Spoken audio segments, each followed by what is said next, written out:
Buenas tardes.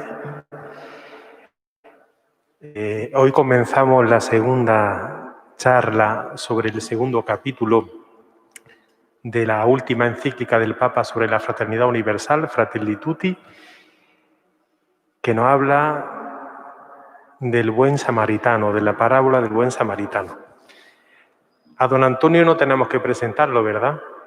Yo creo que de todos los que estamos aquí, el que más tiempo lleva en la parroquia es él. O sea, 40 años. O sea que no necesita presentación. Yo solo voy a decir dos cosas. Una, pues que si 40 años lleva aquí en la parroquia, pues me imagino que unos pocos más lleva abriendo el tesoro de la palabra de Dios, sobre todo para los sacerdotes. O sea, más de 50 años, muchísimos sacerdotes hemos aprendido a acercarnos a la palabra de Dios a través de él, yo entre ellos. Así que le damos las gracias también por ese servicio discreto, sencillo, que a veces uno pues no valora lo suficiente de las personas que se dedican al estudio, pero su labor y con su entrega ha hecho posible pues, que muchísimos sacerdotes, entre los cuales pues, me encuentro yo, hayamos podido aprender y disfrutar y sigamos haciéndolo de la palabra del Señor para poder entregarla y nutrir a su pueblo. Y en segundo lugar, pues a mí tengo que decir que me edifica don Antonio. Hace un par de días lo llamé para ver cómo organizábamos hoy el día con las misas y le pregunté ¿qué está usted haciendo? Y él decía, produciendo. Yo creo que ya a estas alturas podemos decir hasta la edad que tiene, ¿verdad, don Antonio? Son, si no repite, son 87 años los que tiene y lo veis vosotros aquí en la parroquia, que sigue trabajando incansablemente por el Señor y por su pueblo, la Iglesia. Entonces le damos gracias al Señor por este sacerdote de los pies a la cabeza, porque para mí, ¿no?, que soy sacerdote joven y que estoy en la brega pastoral, es un testimonio de entrega, de fidelidad y de vivir por entero y por completo hasta el último instante de la vida por el Señor y por la Iglesia. Y eso siempre es de agradecer. Así que le damos la palabra y que Él nos ilustre para saber hacernos prójimos del prójimo, que es a lo que nos invita el Papa en este capítulo. Buenas noches y muchas gracias, Antonio Jesús, por estas palabras tan amables de presentación. Bueno, me han pedido que presente el segundo capítulo de la encíclica Fratelli Tutti, un capítulo que se titula Un extraño en el camino, que responde precisamente al tema más importante que se desarrolla, que es la parábola del buen samaritano. Fratelli Tutti, esta encíclica es la tercera del Papa, que se inspira, como todas ellas, en el Evangelio, pero tiene una novedad. Y la novedad es que, primero, está dirigida a los cristianos, a nosotros y a todos los hombres de buena voluntad. Me diréis, otras encíclicas también están dirigidas a todos los hombres de buena voluntad, pero aquí ya, como primeros destinatarios, son también todos los hombres de buena voluntad. Y por otra parte, otra novedad, se inspira en el Evangelio, la palabra de Dios naturalmente, y también en una declaración que firmó juntamente con el imán de la Universidad Al-Azhar del Cairo, el año pasado, sobre la fraternidad humana. Fue una iniciativa muy interesante de nuestro Papa. Hoy día, en que hay tanta unión, como consecuencia de la globalidad, hay tanta relación entre hombres de todos los países, de todas las razas, donde por una parte hay cierta xenofobia, por otra parte ciertas posturas hostiles hacia el extranjero. Está empeñado en crear en todos nosotros un estilo de fraternidad, de universidad, de fraternidad universal. Y esto especialmente entre todos los religiosos de todas las religiones. Todas las religiones dan culto a Dios y no se da culto a Dios por el camino que sea, sino damos culto también al hombre creado por Dios. Esto, en esto está fundada esa declaración que es muy importante y que está llamada a tener mucha importancia. Esta declaración que él firmó sobre la fraternidad universal con el imán, con el rector, diríamos, de la Universidad del Cairo, que es la universidad más importante del mundo musulmán. Pues bien, se inspira en el Evangelio y digo también este documento que lo cita varias veces. Es una novedad, bien.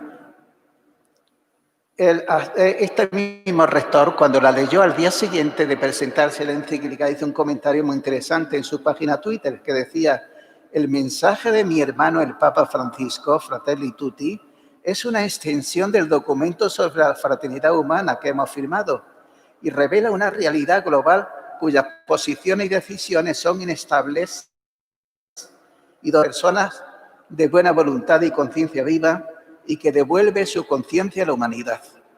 Pues consta de 8 capítulos. El Papa dedica el primero a presentar las sombras densas que nos envuelven en el camino de la fraternidad. Se trata de una descripción, el capítulo primero, de una descripción de cómo está realmente hoy día la fraternidad humana. Tantas sombras, tantos aspectos negativos que se sufre hoy la realidad humana, la fraternidad humana, y también al final abre una puerta a la esperanza. Esto no es la última palabra, hay una esperanza de llegar a conseguir esta gran fraternidad universal entre todos los hombres. El capítulo segundo, después de este capítulo primero en que presenta la situación de la fraternidad, va a presentar como la base de toda la exposición que él va a presentar, el fundamento, y naturalmente el fundamento, como se acaba de decir, tiene que ser la Biblia. Por eso empieza a presentarnos todas las doctrinas de la Biblia especialmente del Nuevo Testamento, sobre la fraternidad. El tema de la fraternidad, por una parte, ocupa naturalmente toda la Biblia, pero desde el principio, ya en el capítulo 4, cuando Caín mata a su hermano Abel, le pregunta: ¿dónde está tu hermano? ¿Dónde está tu hermano Abel? Y el otro se quiere excusar diciendo: es que yo soy el guardián de mi hermano. No, Dios le está recordando a Caín que todos somos hermanos, que tenemos que cuidarnos unos a otros, que somos responsables unos de otros y que no podemos ir de rositas si yo me porto mal con mi hermano. Esto ya está en el comienzo de la Biblia. Por otra parte, la Biblia se insiste mucho que Dios es Padre. Por ejemplo, en el libro de Job se dice: ¿acaso el que me formó en el vientre no lo formó también a él y nos modeló del mismo modo en la matriz? Somos hermanos, tenemos un mismo Padre y somos hermanos. Y como consecuencia, un gran principio que tenemos en el libro del Levítico y que lo hace suyo también Jesús, Levítico 19:18, amarás a tu prójimo como a ti mismo. Esta afirmación se entendía ordinariamente como referido a los connacionales, pero hay ya en el mismo Antiguo Testamento una tendencia a irla ampliando. Primero a los connacionales, los que son judíos como ellos, y también al forastero. Se va a admitir al forastero de mi ciudad, a todos los demás forasteros que él pueda, porque hay un fundamento bíblico, se escribe en Éxodo: no maltratarás ni oprimirás al migrante que reside en tu territorio, porque vosotros fuisteis inmigrantes en el país de Egipto. Y el judaísmo posterior invita a ampliar, como se lee en el libro del Eclesiástico: la misericordia de cada persona se extiende a su prójimo, pero la misericordia del Señor alcanza a todos los vivientes. En este contexto, hay que recordar la enseñanza del gran rabí Hillel: lo que no quieras para ti, no lo quieras para el prójimo. Se trata de una enseñanza de origen griego que asumió el judaísmo. Una leyenda interesante. En tiempos de Jesús había 2 grandes rabinos, uno llamado Shammai y otro Hillel, y eran como prototipos de 2 tipos de personas. Shammai era el maestro riguroso, Hillel era el maestro liberal. Pues se lee en el Talmud: un extranjero fue al encuentro de Shammai diciéndole: hazme prosélito judío, pero con la condición de que te enseñes toda la ley en el tiempo en que puede sostenerme sobre un pie. Shammai lo expulsó con la regla de albañil que tenía en la mano. Fue él mismo al encuentro de Hillel que le hizo prosélito diciendo, lo que te es odioso, no lo hagas a tu prójimo. Esto es toda la Torá. El resto no es más que explicación. Ya tenemos aquí lo que quieras para ti, lo que no quieras para ti, no lo quieras para el prójimo. Así resume todo el Antiguo Testamento. Pues mirad, pasando al Nuevo Testamento, Jesús asume también este principio, pero con una novedad. Si Hitler lo dijo en plan negativo, lo que no quieras para ti, Jesús va a decir, lo que quieras para ti. Y una gran diferencia. Daos cuenta, el otro es como una moral negativa de mínimos. Muchas personas, yo ni robo ni mato. Pero si la vida moral no es ni robar ni matar, esta es la vida por los demás. Tenemos que esperar, sí, los mandamientos muchas veces presentan lo mínimo, los 10 mandamientos. No robarás, no tal, siempre no. Es una cosa negativa. Pero Jesús nos va a decir lo positivo. Yo que quiero para mí todo, pues eso que yo quiero para mí todo, lo tengo que también que querer para los demás. Y esto está al alcance de todos los demás. En una situación concreta que yo no sé cómo comportarme con esto. Pues mira, un pequeño ejercicio. Me pongo en lugar del otro. ¿Cómo me gustaría que me hablaran en esta situación? Así, pues eso voy a hacer yo. Está al alcance de todos, no hay que hacer ningún ejercicio. Y en el mismo sermón de la montaña, dice Jesús, habéis oído que se dijo, amarás a tu prójimo y aborrecerás a tu enemigo. Pero yo os digo, amad a vuestros enemigos y rezad por los que os persiguen, para que seáis hijos de vuestro Padre Celestial, que hace salir su sol sobre malos y buenos, y manda la lluvia a justos e injustos. Porque si amáis a los que os aman, ¿qué premio tendréis? ¿No hacen lo mismo también los publicanos? Y si saludáis solo a vuestros hermanos, ¿qué hacéis de extraordinario? ¿No hacen mismo también los gentiles? Por tanto, sed perfectos como vuestro Padre Celestial es perfecto. Esta misma frase lo repite San Lucas de otra manera, que es equivalente. Sed misericordiosos como vuestro Padre Celestial es misericordioso. ¿Qué significa todo esto? Pues mirad, que un padre, que es padre de verdad, no tiene enemigos. Tendrá con sus hijos, tiene hijos. Puede ser que el hijo se comporte bien, se comporte mal, pero nunca verá un enemigo. Pues lo mismo que el Padre es Padre, el Padre nos ha hecho a todos nosotros hijos y hermanos, y somos hermanos, tenemos que comportarnos como hermanos. Nosotros no podemos tener enemigos, nosotros tenemos hermanos que se comportan bien y hermanos que se comportan mal. Esto pasa en una experiencia que está al alcance de todos vosotros que me estéis escuchando. Una madre o un padre de los que estéis aquí presentes, tendré un hijo que lo está haciendo muy mal, pero nunca lo ve como un enemigo. Siempre es su hijo, siempre es su hijo. Eso pasa también con el Padre. Todos somos hijos suyos. Nos portamos bien, nos portamos mal, pero Dios a la hora de llover, llueve para todos. Y a la hora de hacer salir el sol, lo hace salir para todos. Y si, pues bien, si nosotros somos hermanos, vivamos con todas las consecuencias. No podemos tener enemigos. Nosotros tendremos hermanos que se comportan bien y que se comportan mal, pero tenemos que amarlos a todos. Lógicamente, todo el resto del Nuevo Testamento contiene explícitas estas enseñanzas. La encíclica cita algunas. De la primera carta de Juan. 3 textos de la primera carta de Juan. 1. Quien ama a su hermano permanece en la luz y no tropieza. Pero quien aborrece a su hermano está y camina en las tinieblas. Otro. Nosotros sabemos que hemos pasado de la muerte a la vida porque amamos a los hermanos. Quien no ama permanece en la muerte. Otro.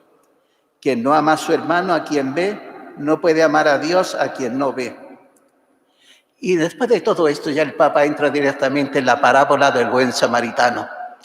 La parábola del buen samaritano le va a servir como una especie de árbol de Navidad. ¿Verdad que el árbol de Navidad se suele colgar los regalitos allí en el árbol, no? Pues le va a servir entonces para ir colgando toda su enseñanza sobre la misericordia en este árbol, en esta parábola. Realmente una parábola suele tener solamente un punto de comparación, pero el Papa la va a convertir en una alegoría. ¿Qué diferencia? ¿Qué diferencia hay? Pues la parábola es un ejemplo, pues el ejemplo es solamente una enseñanza, que veremos ahora cuál es aquí en esta parábola, mientras que la alegoría le va sacando sentido a cada uno de los miembros de esta historia. Bueno, primera cosa, que supongo que conocéis toda la parábola, pero la voy a leer. Un maestro de la ley se levantó y le preguntó a Jesús para ponerlo a prueba: Maestro, ¿qué debo hacer para heredar la vida eterna? Jesús le preguntó a su vez: ¿qué está escrito en la ley? ¿Qué lees en ella? Él le respondió: amarás al Señor tu Dios con todo tu corazón, con toda tu alma, con todas sus fuerzas y con toda tu mente, y al prójimo como a ti mismo. Entonces Jesús le dijo: has respondido bien, anda, haz tú lo mismo y vivirás. El maestro de la ley, queriendo justificarse, le volvió a preguntar: pero ¿quién es mi prójimo? Jesús tomó la palabra y dijo: un hombre bajaba de Jerusalén a Jericó y cayó en manos de unos ladrones, quienes después de despojarlo de todo y herirlo, se fueron, dejándolo por muerto. Por casualidad, tenedlo en cuenta, por casualidad, un sacerdote bajaba por el mismo camino, lo vio, dio un rodeo y pasó de largo. Igual por casualidad hizo un levita que llegó al mismo lugar, dio un rodeo y pasó de largo. En cambio, un samaritano que iba de viaje, llegó donde estaba el hombre herido y al verlo se conmovió profundamente, se acercó y le vendó sus heridas, curándolas con aceite y vino. Después lo cargó sobre su propia cabalgadura, lo llevó a un albergue y se quedó cuidándolo. A la mañana siguiente le dio al dueño del albergue 2 monedas de plata y le dijo: cuídalo y si gastas de más, te lo pagaré a mi regreso. ¿Cuál de estos 3 te parece que se hizo prójimo del hombre que cayó en manos de los ladrones? El maestro de la ley respondió: el que lo trató con misericordia. Entonces Jesús le dijo: anda y haz tú lo mismo. Hay aquí 2 partes. La primera parte es la pregunta que se le hace el maestro de la ley. La segunda parte es la parábola. Y la primera pregunta el doctor, que era escriba. Escriba en aquella época. Hoy día, gracias a Dios, todo el mundo, hay poquísimos analfabetos, todo el mundo sabe leer y escribir. En aquella época el escriba era el que sabía leer. Esto era un escriba, una especie de escribano. ¿Y qué es lo que sabía leer? La Biblia, porque era el único libro que existía allí. Entonces el escriba siempre se entera como un doctor de la ley, un especialista en todas las cosas que dice la Biblia, que habla de todo. Pues bueno, tenemos un doctor que era escriba, que se ve de todo. Y le pregunta a Jesús para ponerlo a prueba. ¿Y para qué ponerlo a prueba? Para ver cuál era su categoría de valores. Y le preguntó: ¿qué tengo que hacer para heredar la vida eterna? Y Jesús, conocido vosotros los gallegos, tienen costumbre de responder preguntando de nuevo a ellos también. Pues Jesús se hizo aquí el gallego. ¿A ti qué te parece? ¿Qué te parece a ti? Pues entonces, amarás al Señor tu Dios con todo el corazón, todo muy bien. Has respondido correctamente. Hazlo y vivirás. O sea, el hombre hizo un poquito el ridículo, porque estaba preguntando cosas que se las sabía perfectamente. ¿A qué viene a preguntar? ¿A qué viene a preguntar? Lo que te hace falta es hacerlo. Daos cuenta que esta coletilla va a aparecer 2 veces aquí, porque la palabra de Dios no es para que nosotros discutamos y hagamos el listo y seamos sabios, sino para ponerla en práctica. Para eso es la palabra de Dios.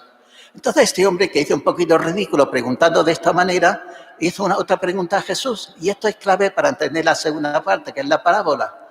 ¿Quién es mi prójimo? Hay aquí 2 palabras que determinan toda la parábola. ¿Quién es mi prójimo y quién se hizo prójimo? ¿Qué significa quién es mi prójimo? Como todos vosotros sabéis mucha gramática, sabéis quién es. Es un presente de indicativo, que indica una situación permanente en una persona. ¿Qué implica todo esto? Que yo soy el centro. Prójimo significa cercano. Entonces los judíos, este precepto que ven en Levítico 19:18, amarás al prójimo como a ti mismo, ellos se planteaban: ¿quién es mi prójimo? ¿A quién tengo que amar? ¿A quién tengo obligación de amar? pues a mis padres, naturalmente, al resto de mi familia, ya os dije también al forastero, a los enemigos, pues a los enemigos también lo veremos también a los enemigos en unos casos, unas situaciones especiales. Por ejemplo, cuando encuentres extraviado el buey o el asno de tu enemigo, devuélveselos. Cuando veas al asno de alguien que te aborrece caído bajo su carga, no pase de largo, préstale ayuda. Esto en Éxodo 23, 4, 5. Igualmente se aconseja en Proverbios 25, 21, 22. Si tu enemigo tiene hambre, dale de comer. Si tiene sed, dale de beber. Así amontonarás sobre su cabeza brasas y Yahvé te dará la recompensa. Bien, pero ¿quién es? Naturalmente aquí no se suele escribir siempre al enemigo. ¿Quién es mi prójimo? La pregunta implica que yo soy el centro de todo. Y desde mí, que soy el centro de toda mi vida, yo veo a los demás, los mido a los demás. ¿Quién es el que está cercano y quién es el que está lejano? Entonces Jesús le responde con la parábola. Un judío, un caminante, asaltado en el camino. El sacerdote que casualmente da cuenta que esto es importante, que el sacerdote no es una persona que nunca hiciera obras de caridad, claro que la hacía. Lo que pasa es que ahora tocaba otra cosa. El sacerdote había pasado una semana en el templo trabajando y ahora pues tocaba volver a Jericó de Jerusalén. Normalmente los muchos sacerdotes y levitas vivían en Jericó. Pues terminó su semana de servicio en el templo y ahora ya bajaba allí y ahora lo que tocaba era pues descansar. Pero casualmente también nos pasa a nosotros. Entonces yo voy a tal sitio, tengo mi plan de trabajo y casualmente me sale una cosa al encuentro. Bueno, aquí tenemos entonces el sacerdote que casualmente baja a Jericó a descansar. Igual el levita, también casualmente. Y el samaritano también. El samaritano no se puso en camino previendo que se va a encontrar un necesitado en el camino. Él se va a sus negocios. El samaritano también tiene en camino. Pero mientras que los dos primeros dan un rodeo, el samaritano tiene compasión. Se acerca primero con el corazón. Tuvo compasión. Primero se acerca el corazón. Tuvo compasión. Después se acerca físicamente y cura con el vino y aceite que llevaba para su sustento. Se hace cargo de él. Lo monta en su cabalgadura. Lo deja en el hospedero. Y la nueva pregunta, ¿quién se hizo prójimo? Fijaos qué diferencia. ¿Quién es mi prójimo? Yo soy el centro. ¿Quién se hizo prójimo? ¿Quién se hizo cercano? Eso es lo importante.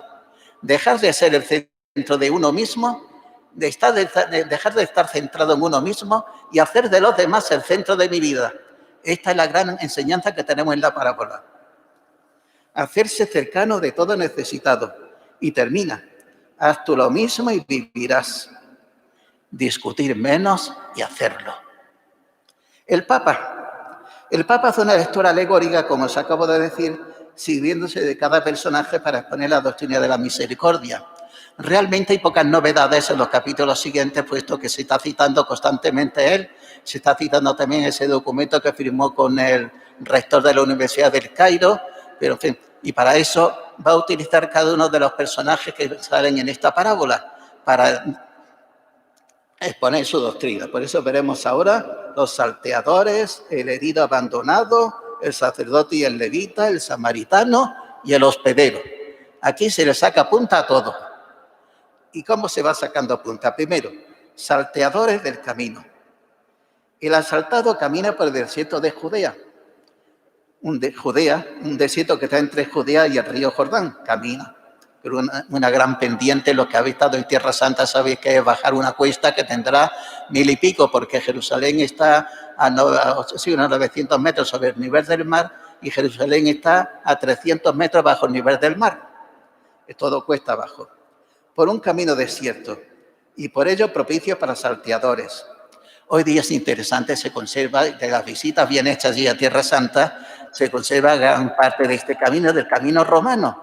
El camino romano va bordeando el Wadi el Kelt, una especie de rambla que va a dar ya a Jericó. Yo la he hecho varias veces, una vez preciosa, de noche, en retiro, fuimos por ese camino Una oca nos puso en la mitad del camino, entonces cogimos el caminito romano, fuimos andando haciendo una especie de retiro en silencio, en caravana, hasta llegar al amanecer allí a Jericó y tuvimos una Eucaristía. Bueno, va por este camino que solía estar un camino solitario. Como punto de partida elige Jesús un asalto ya consumado. No hace que nos detengamos a lamentar el hecho. No dirige nuestra mirada hacia los salteadores para no distraer la atención. El Papa, sin embargo, comenta el tema de los salteadores que abandonan en el camino. Es una realidad que sigue existiendo y que conocemos. En el capítulo anterior aludió a todos los salteadores actuales en el mundo económico, político e individual que asaltan al hombre y lo dejan herido en el camino. Asaltaron al caminante, se marcharon y nadie los persiguió. Desgraciadamente, son muchos los que asaltan a los indefensos que caminan por el desierto de su falta de formación cultural y de medios para defenderse. También hoy hay salteadores que se marchan sin que nadie los persiga, que se marchan de rositas. A veces oímos cómo asaltan a una persona en la calle y muchos se escapan como si no hubieran visto nada. Esto nos pasa a nosotros. No queremos complicaciones y a lo mejor están haciendo un daño a alguien y me quito de camino. Yo no quiero complicaciones porque me van a hacer ser testigo al tribunal, no sé qué, fuera complicaciones. Frecuentemente hay personas que atropellan a alguien con un automóvil y huyen. Solo les importa evitar problemas, no les interesa si un hermano se muere por su culpa. Pero estos son signos de un estilo de vida generalizado que se manifiesta de muchas maneras. Además, como todos estamos muy centrados en nuestras propias necesidades, ver a algunos sufriendo nos molesta, nos inquieta, porque no queremos perder nuestro tiempo en culpa de los problemas ajenos. Esto, dice el Papa, son síntomas de una sociedad enferma, porque busca construirse de espalda al dolor. No queremos complicaciones con los demás. A esta clase pertenecen también los que usen y engañen a la sociedad para esquilmarla, los que critican los asaltos a la dignidad humana por parte de la presente sociedad y a la vez viven de este sistema de sus recursos. El Papa critica a los críticos de oficio, que están criticando tantas cosas que hay, pero se sirven también del estado actual en que estamos, viven de todo esto, pero también se dedican a criticarlo, pero ya está como oficio. Junto a esto tenemos a los que ven todo negativo, todo está mal, todo esto no tiene remedio, a todos los que están sembrando pesimismo, a todos los que hacen que la gente se canse, que la gente diga que aquí no se puede hacer nada, que se cruce los brazos. No. Hundir a un pueblo en el desaliento es el cierre de un círculo perverso perfecto.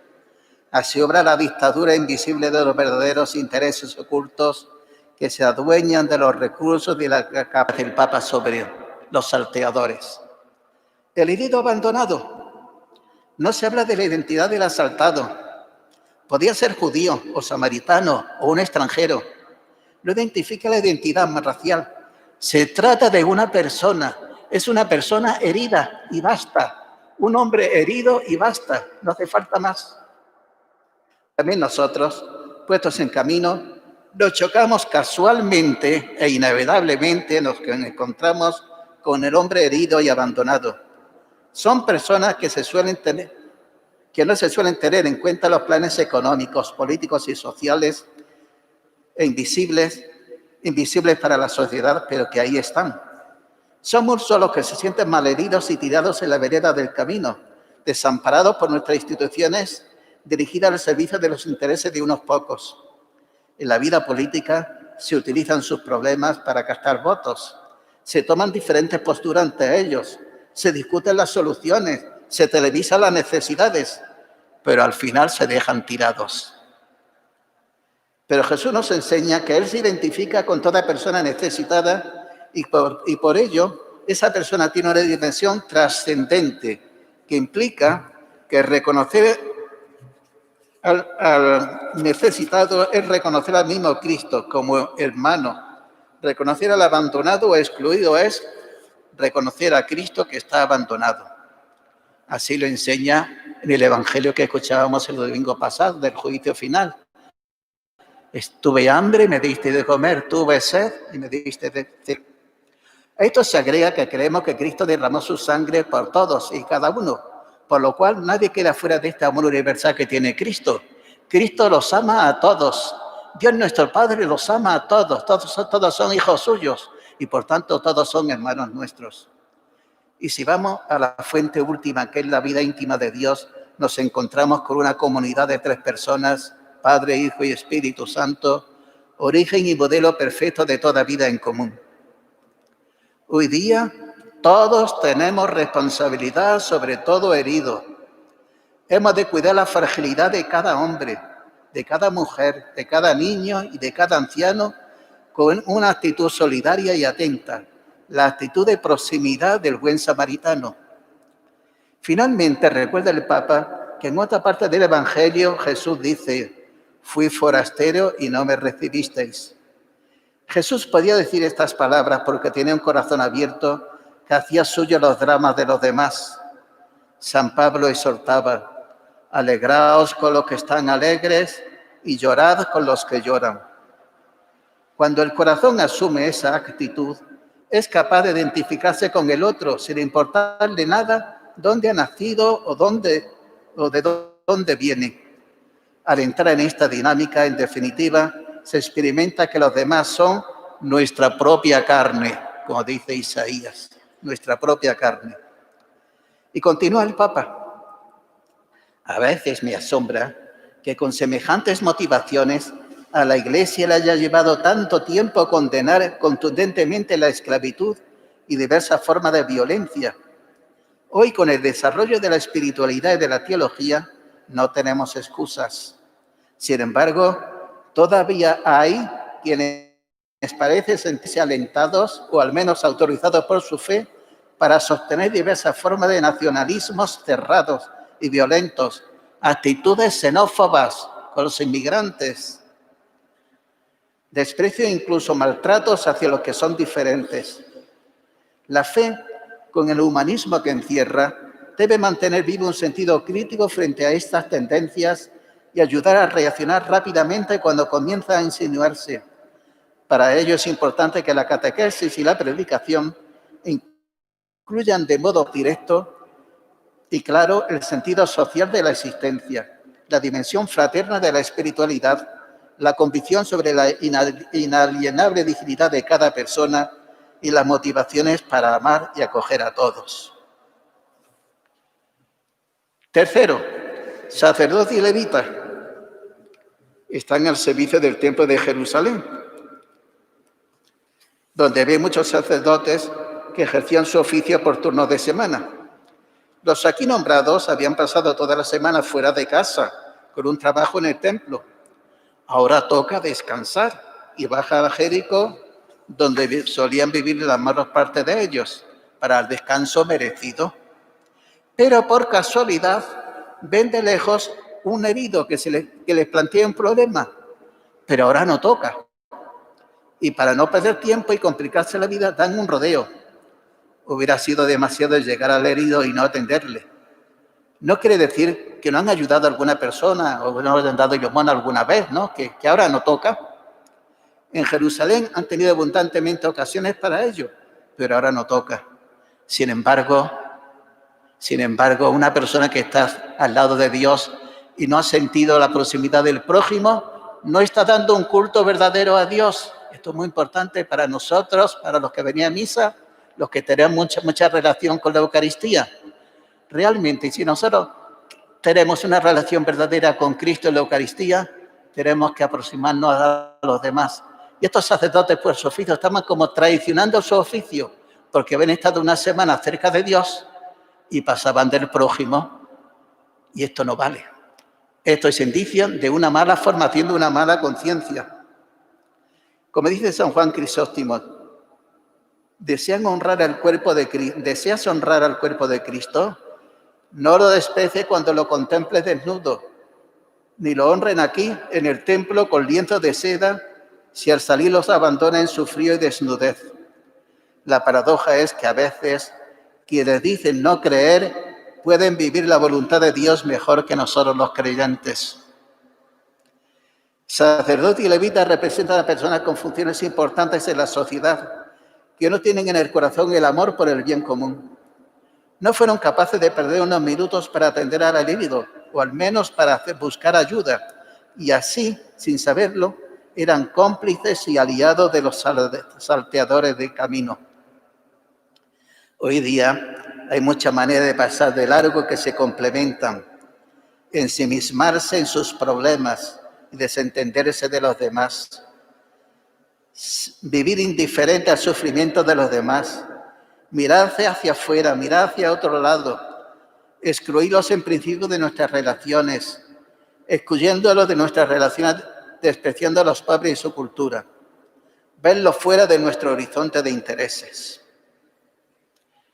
El samaritano, uno se detuvo, le regaló cercanía, lo curó con sus propias manos, puso también dinero de su bolsillo y se ocupó de él.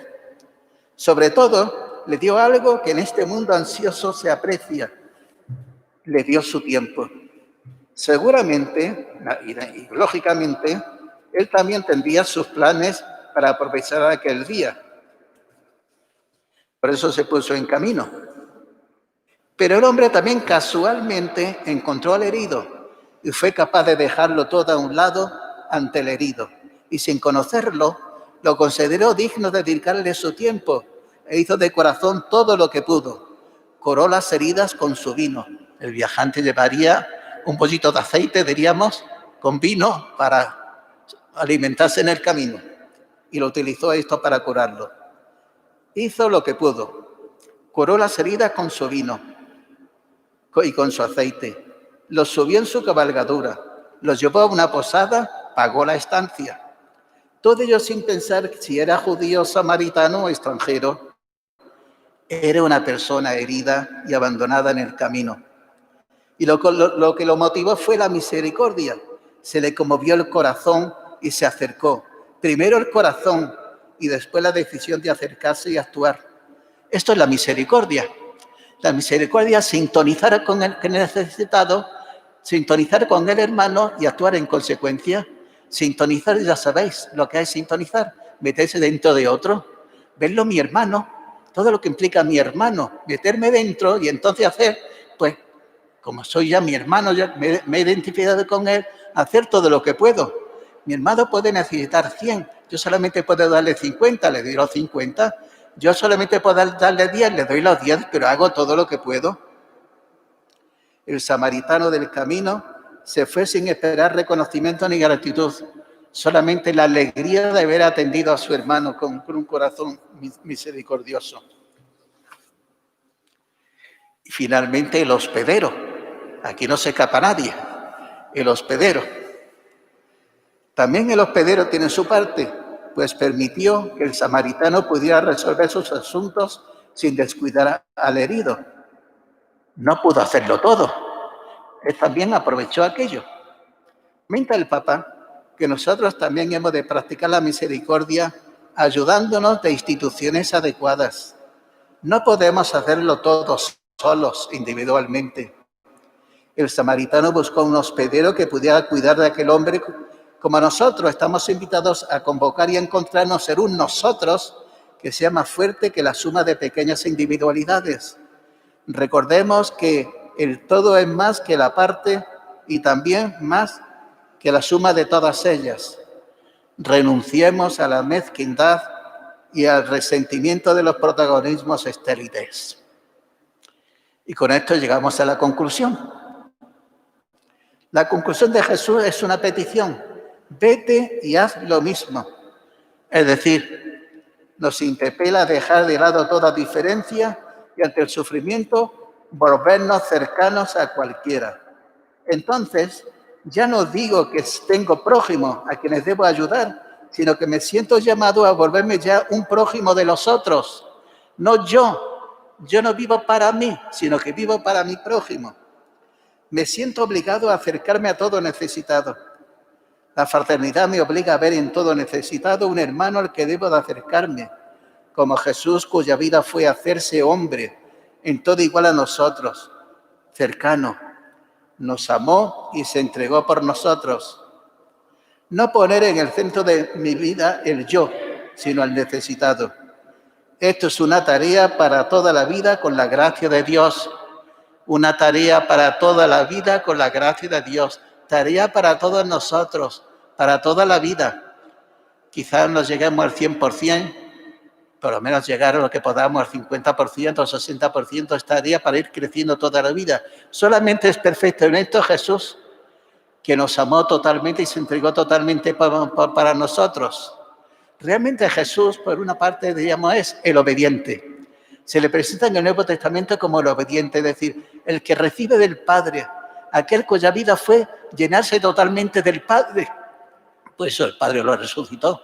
Se entregó totalmente al Padre y el Padre lo llenó. ¿Y qué hizo Jesús lleno del Padre? Entregarse a los demás. Pues esta es nuestra vida. Llenarnos de Jesús y entregarnos a los demás.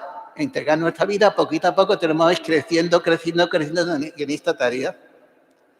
Acercarse al necesitado es una gracia de Dios que corresponde con el don de la fraternidad universal. Con este motivo el Papa cita al final de la encíclica el ejemplo del beato Carlo de Foucault, que será próximamente canonizado. Escribe el Papa: quiero terminar recordando a otras personas de profunda fe, quien desde su intensa experiencia de Dios hizo un camino de transformación hasta sentirse hermano de todos. Fue el caso de Carlo de Foucault, el hombre que quiso ser lo más pobre posible en su entrega y pasó por un monasterio muy exigente, pero al final lo dejó porque vio que realmente ella tenía gente a su servicio.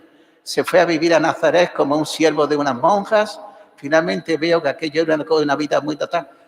Se hizo sacerdote para mejor servir, al final se fue a servir a Tuareg, en el Sáhara.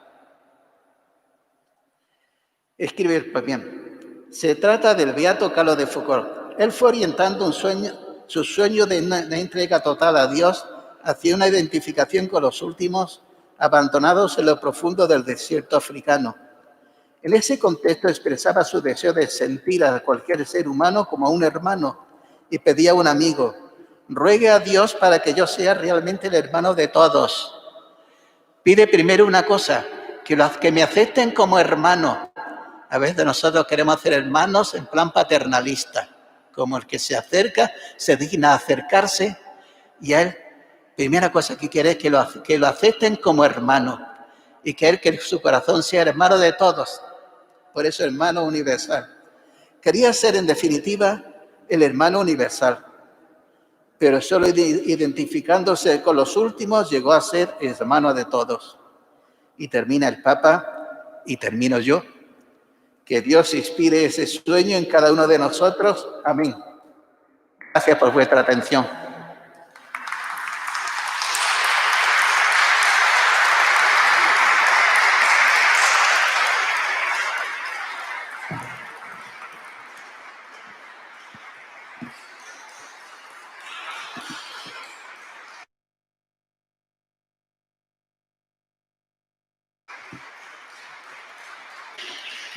Que no paran de aplaudir.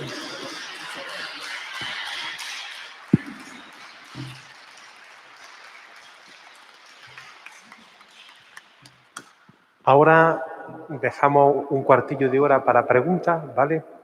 Quien quiera hacer una pregunta, como tenemos el micrófono inalámbrico, puede hacerla. Si hay alguien también de los que está en casa y quiere hacer una pregunta, pues basta que la haga, la escriba y ya está. Si alguno no sabe hacerlo directamente en el canal de YouTube, lo puede hacer en el grupo de WhatsApp de la parroquia.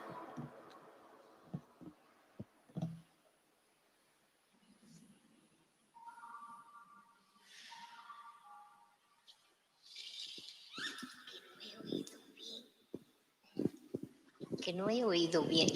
Don Antonio, es que no he oído bien cuando dice que le preguntó el escriba para ponerlo a prueba. Y dice usted, ¿por qué quería ponerlo a prueba? Y no me he enterado de la respuesta. Pues para ver qué categoría de valores tenía, que era lo más importante para él.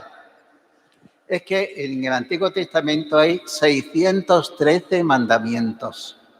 Y entonces una cosa que y que ocupaban el tiempo los escribas de la época era clasificarlos, ver el más importante y menos importante, de primera división, de segunda división y regionales, exacto, ¿no?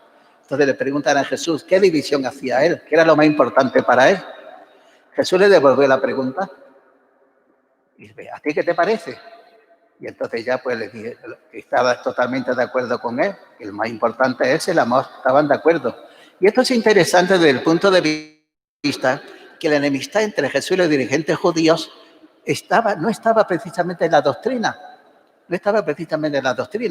sino que estaba en la envidia. La envidia religiosa es lo peor que hay. La envidia religiosa es lo peor que hay. Jesús explicaba, ellos también lo conocían. Lo que pasa es que Jesús lo cumplía y quería cumplirlo bien, porque muchas veces se quedaban en el legalismo, se quedaban en el fariseísmo, cosas de estas, y Jesús iba al fondo de la doctrina, lo que era la doctrina, hasta las últimas consecuencias. Se dijo, no matarás. Y para eso el legalismo, ¿qué es no matar? Coger un cuchillo y meterse uno en la barriga. Para Jesús, matar. Matar se puede matar con una palabra. Es una invitación, un respeto total a la persona. ¿Me explico? O sea, que realmente estaban de acuerdo en la doctrina. Pero, y de misma manera, recuerden ese caso, que también le preguntan a Jesús en otra ocasión, un escriba, ¿qué es el mandamiento más importante? Y Jesús responde con Dios. Amarás al Señor tu Dios y el segundo es semejante al prójimo como a ti mismo. Aquí se resume todo.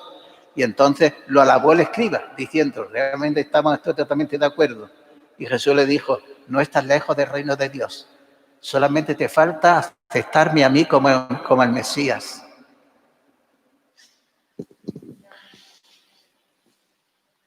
¿Alguna pregunta más?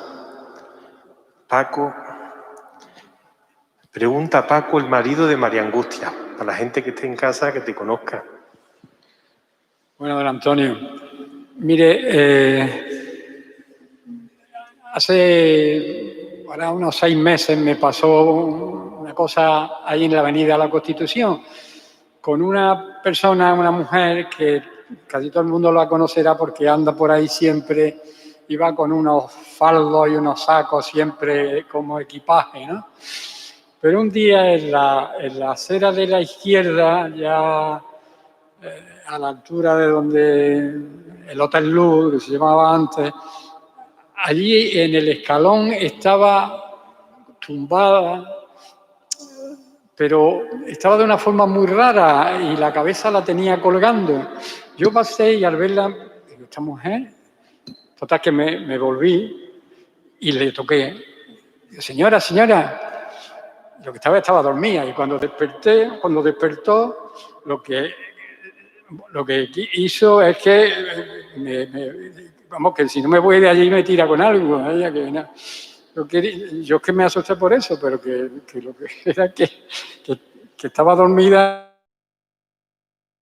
y le molestó que yo una anécdota, pero que yo quise hacer de samaritano y no me salió.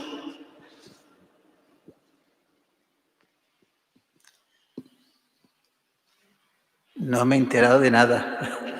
Entre que tengo audífonos y con el micrófono y todo eso.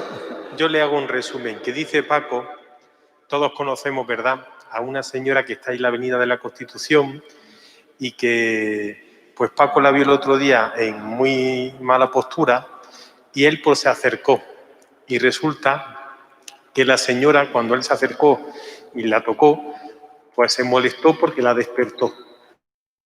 Entonces él quiso ser buen samaritano y lo que recibió pues fue un improperio, que se tuvo que ir de allí rápido.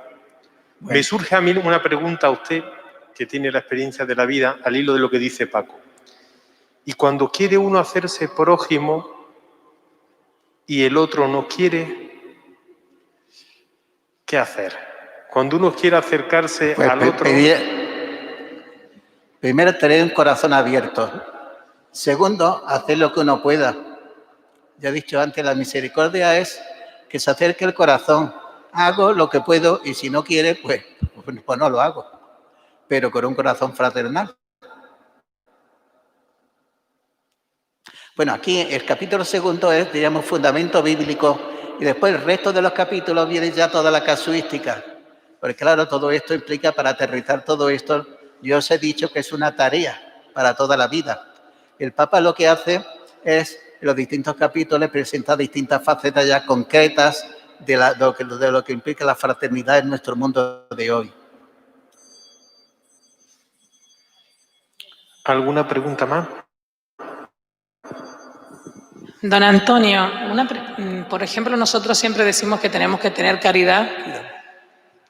Nosotros tenemos que tener caridad con el prójimo. Muchas veces a nosotros nos pasa, a lo largo de la vida, de que cuando queremos ayudar al prójimo, también sabemos que hay que educar al prójimo, en estos casos, sobre todo con la gente que viene a pedir. Y a mí me enseñaron, por eso es como una pregunta, si está bien, si es correcto lo que digo, o me corregirá usted. Si yo le doy a esta persona, sabiendo que esta persona ese pequeño dinero lo invierte en su vicio, llámese el alcohol, ¿cómo nosotros podremos saber si estamos haciendo la caridad? Porque nos da lástima de una compasión del corazón, pero también cómo educamos a ese prójimo para que salga de ese vicio, o hacemos la caridad, porque uno hay que hacer la caridad, o bien decir, bueno, yo no importa lo que él haga, pero yo saber que siempre tengo esa disponibilidad del corazón a hacer la caridad hacia el prójimo. Entonces a mí me surge esa duda, que a veces pierde un poco la paciencia de decir otra vez, porque a veces hay gente que es agradecida y dentro de eso hay gente que no es agradecida. Entonces, ¿cómo, hasta qué punto nosotros nos damos cuenta la caridad? Yo vi en ese pobre a Cristo, a ver cómo yo lo puedo transmitir a la persona a que me lo dice o que me pregunta, hermana, o usted, ¿por qué ayuda si sabe que este hombre a la vuelta de su casa lo gastó en un vicio? Entonces, ¿qué es lo que está usted fomentando? ¿Caridad o vagancia? O sea, son como unas preguntas que le hago para... No sé si soy clara. Pues mire, pídele al Señor que le inspire en ese momento. Usted con un corazón fraternal, sabemos que hay mucha picaresca en todo esto. Ya la Didache del siglo II nos dice que te sude la limosna en la mano antes de darla. Lo cual quiere decir que en el siglo II, en toda la vida de Dios, ha habido gente que vive del cuento. Ahora, nosotros tenemos que tener un corazón fraternal con la gente que vive del cuento. Pues no le des y ya está. Eso quisiera yo saber muchas veces. Darle al realmente necesitado, pero de los que nos encontramos es saber quién es el necesitado o quien vive del cuento. Por eso, sabiamente, los que más entienden son los asistentes sociales que están metidos, que se dedican a esto, ¿no? Y conocen muy bien todo este campo. Pero me estoy refiriendo ya al mundo de la miseria, ¿no? De lo que estamos por la calle. Pues entonces, mirad, nosotros que no somos expertos, hay personas que tienen sus escrúpulos de conciencia, que he pedido, que no y tal, pues mira, primero no tenemos que despreciar a nadie, pero verás, si usted sabe que está viviendo del cuento, pues no le hemos terminado, ya está. No ni siquiera decirle nada, porque muchas veces si le responde, se te echan encima. O sea, estamos en una casuística que lo que implica es querer a todo el mundo. Porque muchas veces en estos contextos lo que hacemos es que despreciamos a los demás y eso hay que controlarlo mejor. Tenemos un corazón nuevo y tenemos que querer a todo el mundo. Tarea para mí también, ¿eh? Tarea para mí y para todos. Una pregunta que viene de Internet.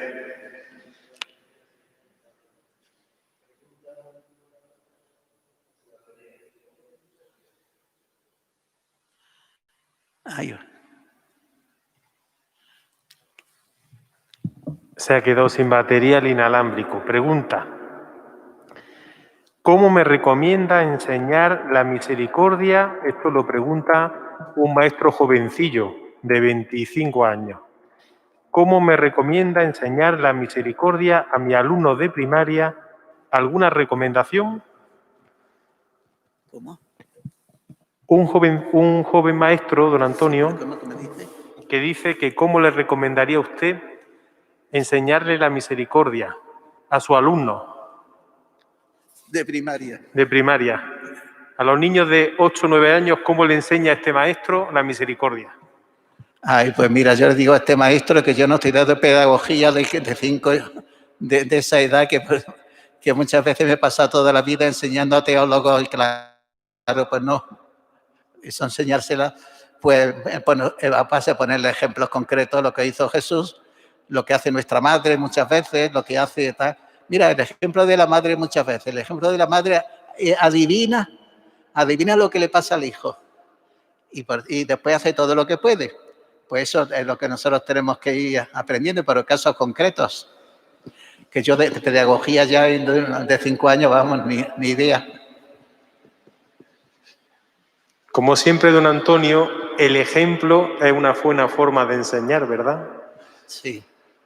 Pues Pablo, tú vives la misericordia y verás tú como tus alumnos también aprenden a vivirla. ¿Alguna pregunta más? Dan las gracias, Pablo.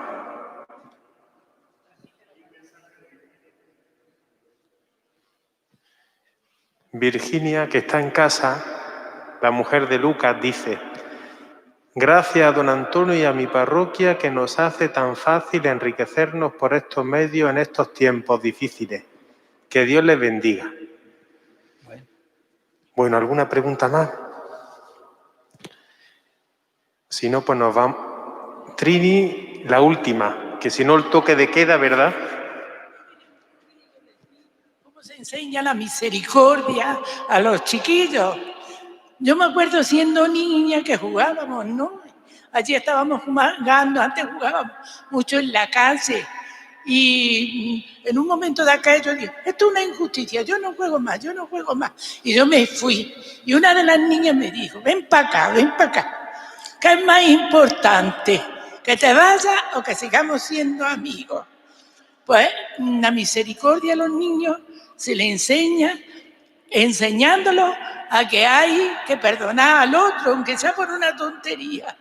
Es que me ha quitado el lápiz y no me lo quiere devolver, que es mío.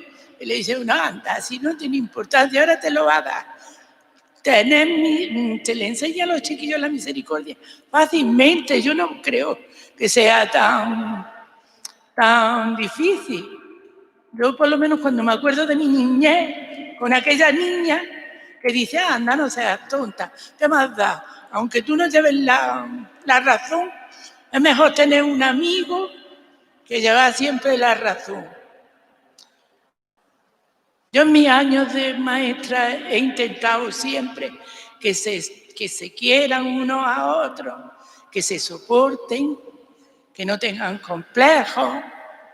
No sé si lo he hecho bien o mal, pero ahí están. Pues muy bien, si os parece, rezamos una Ave María y nos despedimos en manos de María la Virgen, Madre de la Misericordia.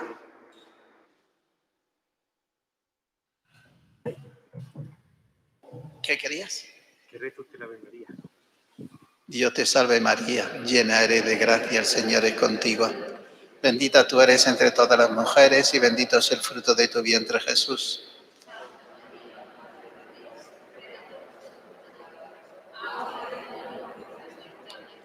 Santa María, Madre de la Iglesia, ruega por nosotros.